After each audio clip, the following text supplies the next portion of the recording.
All right, so what we are talking about this week, okay, and what we're going to get into, and some of them are going to be like this, and some of them are going to use this concept, okay? But I wanted to make sure you knew how to do this calculation to begin with, okay? So what we're going to do is a normal distribution, all right? Again, it's a statistics thing, okay? Last week we talked about standard deviation, and standard deviation is how much the calculation varies from the center of the calculation, okay? Well, we have this thing called a normal curve or a normal distribution that takes that standard deviation and draws a picture of the distribution of the data. Okay, so this is actually, it's called a normal curve or a normal distribution. It could also, that's kind of a more recent naming of it. It could also be called a bell curve. You may have heard of a bell curve. Okay, because look, it looks like a bell. Okay. So what we do is we take the central measure, and the central measure that we're going to take and work with is a mean. So it's not those other two. Okay. And we know, because this is the standard normal distribution, that if you are within one standard deviation of the mean, you fall into this range of data, meaning you're 34% out. If you land in here, you're 34% likely to be in one standard deviation of the mean. Okay. To be in two standard deviations, whether it's above or below, you're 13.6% in there. Okay. To get within three standard deviations, or between 2 and 3 standard deviations, is 2.1%, and anything beyond 3 is 0.1%. Okay. In theory, you should know those numbers. Do I expect you to memorize all that? Probably not. Okay. But I expect you to at least know enough about this. If you got a problem, you could probably do it. Okay. So here's how this works in the real world. Okay. In college, some professors grade on a curve. Okay. And there's lots of different ways to do a curve. All right. Sometimes teachers here will take, like, especially in an AP class, will take the highest test score and base that's the 100%, and then curve it based off of that. In college, what they'll do sometimes, some college professors, they'll say, hey, the mean score on the test was 50. Okay, that doesn't sound so good. And so I'm going to give everybody at a 50% a C. Okay, and then they'll calculate the standard deviation, and maybe the standard deviation was 5. So that means that what's really going to happen is everybody between a 45 and a 55 is going to get a C. Okay. And then if I keep going this way, everybody between 55 and 60 is going to get a B, and everybody between 60 or above 60 is going to get an A. That sounds pretty good, doesn't it? Because in a percentage world, that's a D, isn't it? Right? A 60. And then if we went the other way, it would be between 40 and 45 would be a D, and anything below 40 would be the F. Okay. That works great if that's the mean and the standard deviation. What happens if all of a sudden the mean is like an 85? And then this would be a 90 and a 95 if the standard deviation stayed at 5. And this would be an 80 and a 75. That's not so good, right? So sometimes the curve works in your favor, sometimes it's not. There's a saying that says you live by the curve and you die by the curve. Well, that's why, because it depends on what the mean is, okay, and how big the standard deviation is. And as long as the standard deviation is pretty big, then you can sometimes get in on a good grade, okay? So, no, that's not the way I grade here, and that's not the way most teachers at Tockwitz High School grade, okay? It's just an example of where this hits in the real world, okay? So we're going to actually we're going to calculate our own normal distribution, and I'm going to show you. This is actually really easy. All it is adding and subtracting stuff, okay?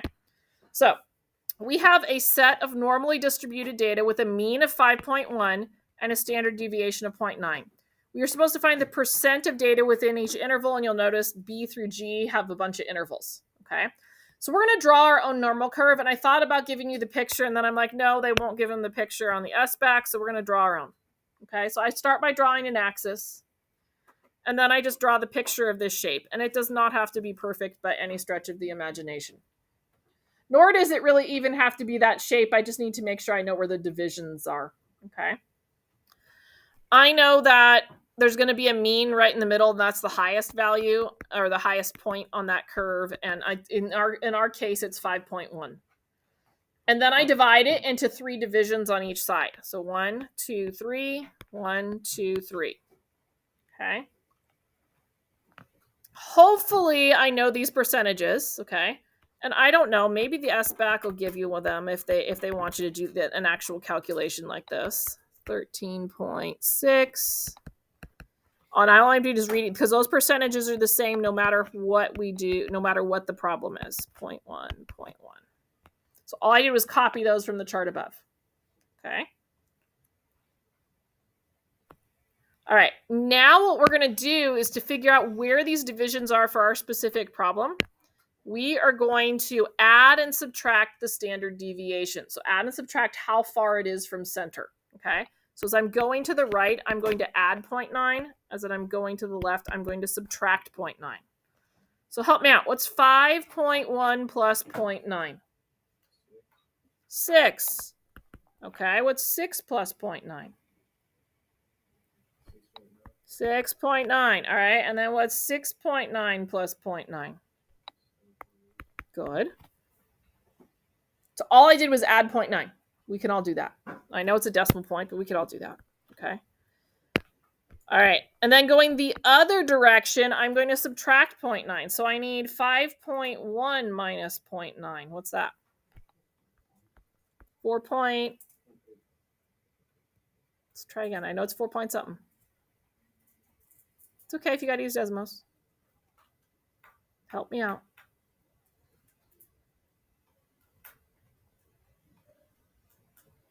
Guys, this isn't that hard. 4.2. There we go. Good. Okay. And then 4.2 minus 0.9. Help me out again. Good. And then 3.3 minus 0.9. Say it again. 2.4. Good. Thank you. All right. So now we're going to use that to solve the problem. Okay. So looking down at B. Okay. And this should be like magic here. Okay. What we wrote on the bottom there is going to pop up down here. Okay. So between 6.0 and 6.9. So we're looking for the percent of data that falls within there. And look at that. It says 13 point. Is it supposed to be 5 or 6? It's 6, right? So 13.6%. Okay. And I can't remember if I did it. Let me zoom in on that again. Yeah, it's 6.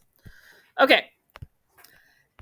If for some reason instead of percent they ask for probability, okay, all you do is you take that percentage and you move the decimal point. Okay, that's all the only difference. All right, just twice, 2 times to the left. Okay, because probability is only out of 1, whereas percentages are out of 100, right? So when we talk about a whole of something. Okay. All right. It says greater than 6.9. So I'm going to go to 6.9. I'm going to add up everything that's greater than it. So I'm adding up these percentages. So 2.1 plus 0.1 would be 2.2. Again, it's still just adding stuff. Okay. The next one says between 4.2 and 6.0. 4.2 to 6.0 means I'm adding up the 34.1 plus the 34.1. Thank you, 68.2. All right. And the next one says less than 4.2. So here's 4.2, and I'm going to add up everything that's less. So 0.1 plus 2.1 plus 13.6. What do we get? 15.8. I like it.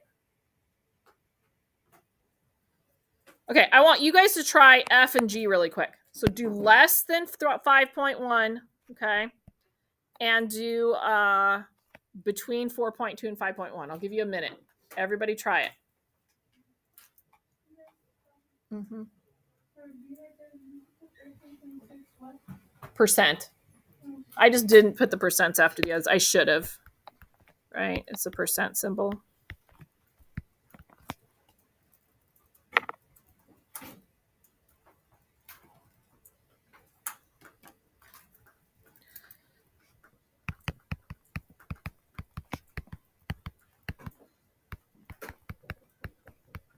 Okay, let's check it real quick. So less than 5.1, what'd you get?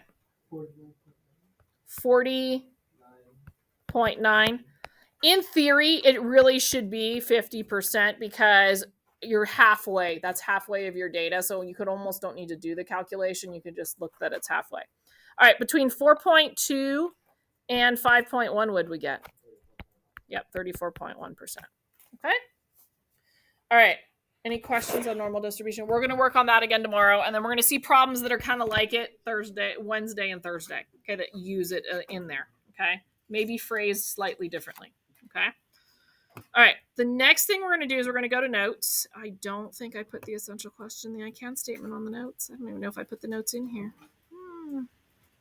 I did not. Okay. All right. Let me get my notes put in here, and then we will get the because I just did them yesterday. Open. Okay. Let me pass these out. Okay. And we will work on getting the essential question or the I can statements on there. Just a second. Okay. So we're doing a whole new brand new thing. I don't think you actually need your unit circles out today. Okay. So let me pass this out. Okay. Osvaldo, you can go.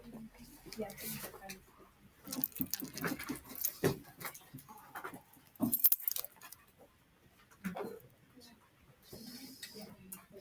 Eight, 7. Oh, just go. All right.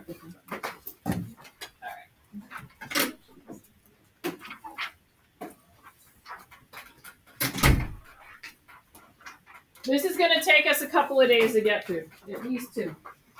Okay.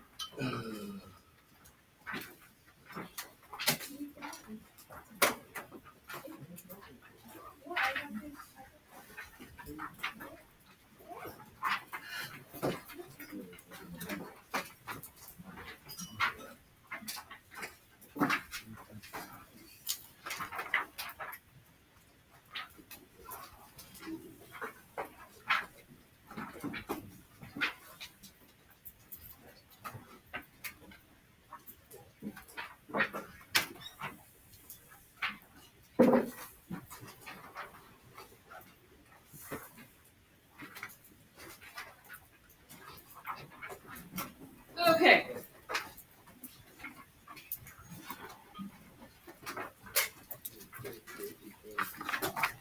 All right. So I'm going to type the I can statements as you're doing them with me. Let me shoot my screen out to you first, though, here.